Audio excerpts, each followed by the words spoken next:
أنت خير من زكاها أنت وليها ومولاها اللهم آت نفسي تقواها وزكها أنت خير من زكاها أنت وليها ومولاها اللهم آت نفسي تقواها وزكها أنت خير من زكاها أنت وليها ومولاها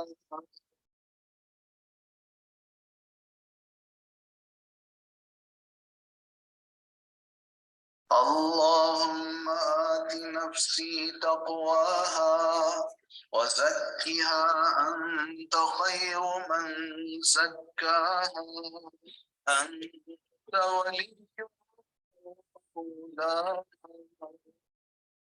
اللهم آت نفسي تقواها وزكها أنت خير من زكاها أنت وليها ومولاها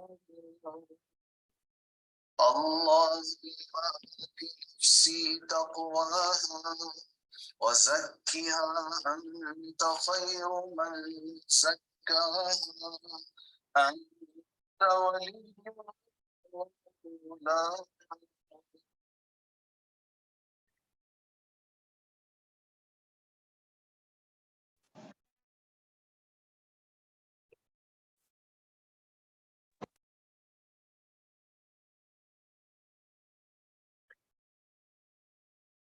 إن الحمد لله نحمده ونستعينه ونستغفره ونعوذ بالله من شرور أنفسنا ومن سيئات أعمالنا من يهده الله فلا مضل له ومن يضلل فلا هادي له وأشهد أن لا إله إلا الله وحده لا شريك له وأشهد أن محمدا عبده ورسوله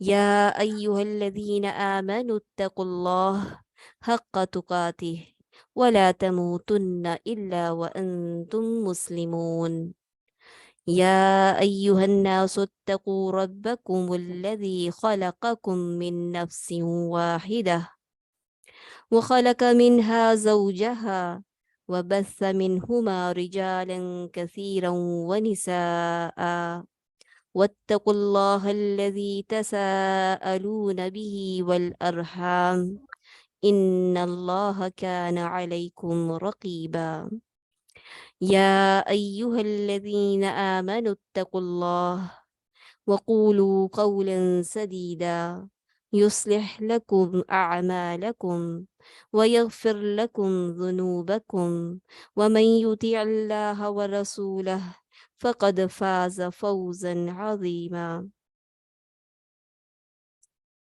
السلام علیکم ورحمۃ اللہ وبرکاتہ. السلام ورحمۃ السلام اللہ ورحمۃ اللہ وبرکاتہ. وبرکاتہ. السلام ورحمۃ اللہ وبرکاتہ. یہی وہ خطبہ ہے جو نکاح کے موقع پہ بھی پڑھا جاتا ہے، اور اس کے علاوہ بھی آپ صلی اللہ علیہ وسلم نے اس خطبے کو مختلف موقع پہ پڑھا ہے. پہلے اس کے ترجمے کو ہم دیکھ لیتے ہیں، پھر مزید بات کرتے ہیں انشاءاللہ. تمام تعریفیں اللہ کے لیے ہیں، ہم اسی سے مدد چاہتے ہیں اور اپنے گناہوں کی معافی چاہتے ہیں اور اپنے نفس کی شرارتوں سے اس کی پناہ چاہتے ہیں. جسے وہ ہدایت دے اسے کوئی گمراہ نہیں کر سکتا، اور جسے وہ گمراہ کر دے اسے کوئی ہدایت نہیں دے سکتا. اور میں گواہی دیتا ہوں کہ اللہ کے سوا کوئی معبود برحق نہیں، اور میں گواہی دیتا ہوں کہ محمد صلی اللہ علیہ وسلم اس کے بندے اور اس کے رسول ہیں. اے لوگوں جو ایمان لائے ہو، اللہ کا تقوی اختیار کرو جس کے واسطے سے تم سوال کرتے ہو، اور رشتے ناطے توڑنے سے بچو، بلا شبہ اللہ تعالیٰ تم پر نگہبان ہے. اے ایمان والوں، اللہ کا تقوی اختیار کرو اور اس سے ڈرو